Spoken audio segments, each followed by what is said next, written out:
Hi friends. உங்களுக்கு இங்கிலீஷை சொல்லி கொடுக்கறதுக்கு நான் டீ கடைக்கே வந்துட்டேன். இப்போ நீங்க வந்து ஒரு டீ கடையில நிக்கிறீங்கன்னு வச்சுக்கோங்க. என் பின்னாடி ஒரு டீ கடை இருக்கு. நீங்க உங்க இன்னொரு ஃப்ரெண்டு கால் பண்ணி மச்சான் நான் டீ கடையில இருக்கேன்னு சொல்றீங்க. அதை இங்கிலீஷ்ல I am in the tea shop அப்படி சொல்லக்கூடாது. ஐ am at the tea shop சொல்லணும். ஏன் அட்டுன்னு பாத்தீங்கன்னா டீ கடையை சுத்தி 4 செவரு கிடையாது. அதனால டீ கடையை நீங்க வெறும் ஒரு அடையாள பொருளா யூஸ் பண்றதாலதான் I am at the tea shop.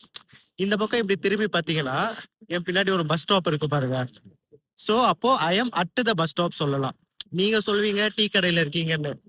நீங்க சொல்வீங்க மச்சான் நான் டீ கடையில இருக்கேன் அப்படின்னு. உங்க ஃப்ரெண்டு வந்துட்டு சொல்லுவான் டேய் உன் பக்கத்துல பஸ் ஸ்டாப் தானே இருக்கு. இந்த மாதிரி குழப்பங்கள் வர இடங்களுக்கு இன்னி யூஸ் பண்ணக்கூடாது, அட்டு தான் யூஸ் பண்ணணும். சோ நீங்க வந்து ஐ am at the tea shop அப்படின்னு சொல்லலாம். அப்படி இல்லைன்னா ஐ am at the bus stop சொல்லலாம்.